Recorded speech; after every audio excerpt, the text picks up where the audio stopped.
امروز جمعه 31 январ است و در این صبح بروقت به همه شما بینندگان عزیز درود میفرستم از دفتر مرکزی رادیو زودی در پرگام.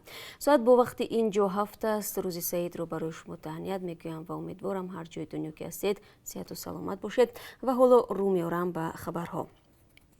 سازمان جهانی تندرستی دیروز درباره پنهان شدن کرونا ویروس وضعیت فوق‌العاده بین‌المللی اعلام کرد.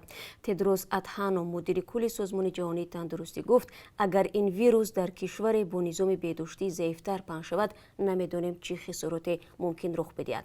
روز گذشته اعلام شد که شماره گرفتاران به ویروس نو در سطح جهان به 8100 نفر رسید. تاکنون 170 نفر بر اثر آلودگی به آن جان خود را از دست دادند. خارج کردن شهروندان خارجی از شهر وخان چین جایی که این ویروس پیدا شد ادامه دارد و این افراد به محض ورود به کشور خود کرانتین میشوند.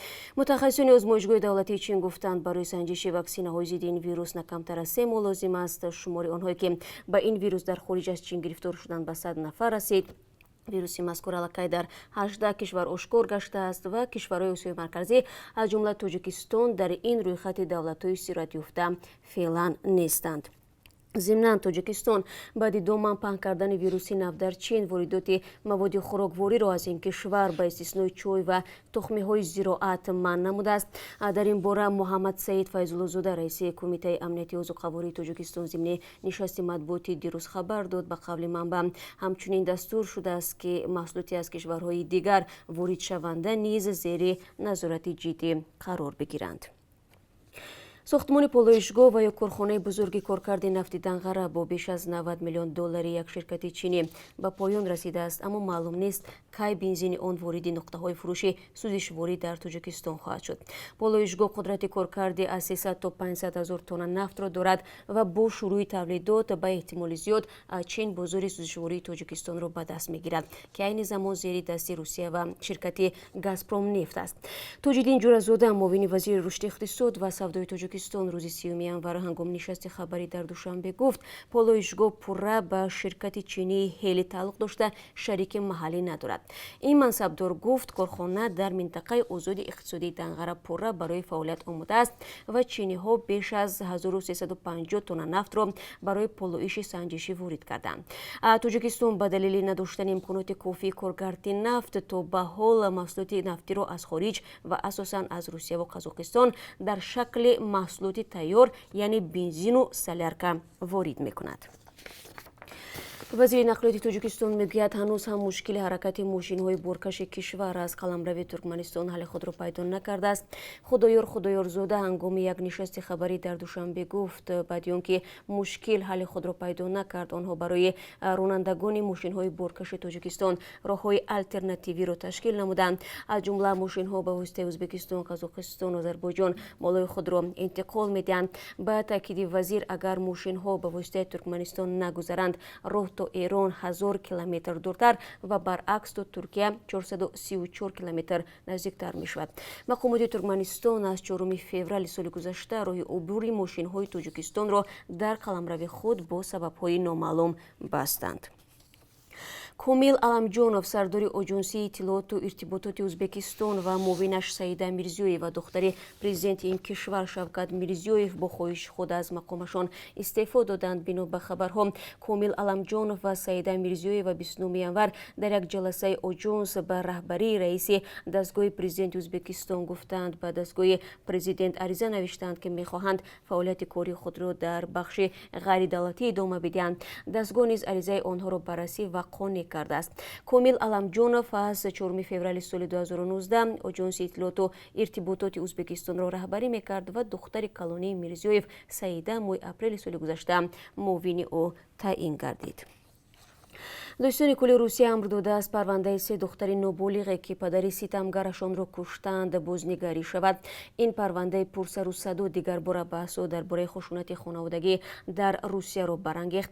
دوستان کل روزی 30 январ گفت که اتهام قتل را از پرونده خواهران خاچاتوریان ها ماریا انگلینا و کریستینا را بردارند چون آنها برای محافظت خود این کار را کردند. خواهران اعتراف نمودند که در قتل پدر 57 ساله اشون میخائیل خاچاتوریان در تابستان سال 2017 از کرد و بلغا استفاده بردند.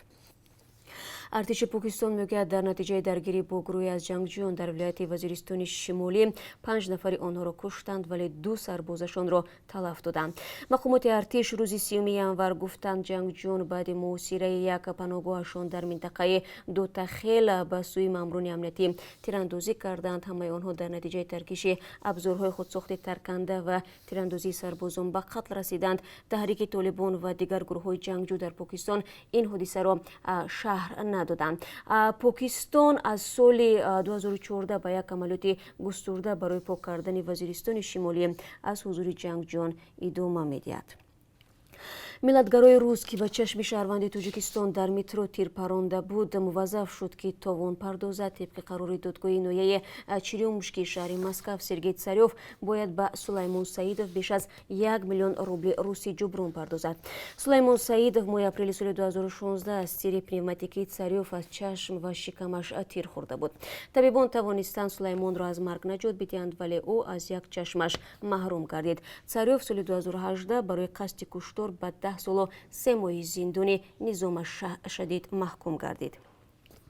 مقامات در تاجیکستان در یک تصمیم کم سابقه به ماموریت تفهید بانک یگانه بانک اسلامی در کشور اجازه دادند کارمندان زنی که به مشتریان این بانک خدمت میرسانند رویمال به سر کنند. در بانک های دیگر برای زنان لباس های یگانه درست کردند که رویمال را در بر نمیگیرد. در دفتر مطبوعاتی تفهید بانک روز 30 ینور در صحبت با رادیو آزادی گفتند پوشیدن رویمال به کارمندان زنی که در فرانت آفیس ها یعنی جایی که به واسطه به مزاجان خدمت میرسانند کار میکنند حتمی است چون که این گونه لباس یک نشانه بانک ما به حساب میرود. باید گفت که این مسئله به بر کردن روسری زنان در تاجیکستان چند سال اینجوری داغ باقی میماند. مقامات با روسری کار کردن بانوان را در اداره های دولتی منع کردند. حامیان حقوق و سازمان بین المللی دفاع از حقوق انسان این تصمیم حکومت را نقض حقوق شهروندان نامیدند. و بینندگان عزیز فرصتی رسید که از قرب اسعار خارجی برای امروز به شما معلومات بدیم که از طرف بانک ملی این گونه تعیین شده است. 1 دلار 9 سومانی و 69 درهم است. 1 یورو 10 سومانی و 68 درهم ارزش دارد و اما 1000 روبل روسی 153 سومانی مقرر شده است که نسبت روز گذشته 1 سومانی پایین تر رفته است. تشکر میگویم به یکی شما بینندگان عزیز برای همراهی در این صبح بر وقت و با آنکه همیشه خبرها را از آزادی ویدیو تماشا میکنید. من باشم شما را در دوام روز بازم با خبرهای نو و مهم تاجیکستان و جهان منتظر میشوم. روزتان مبارک باشد.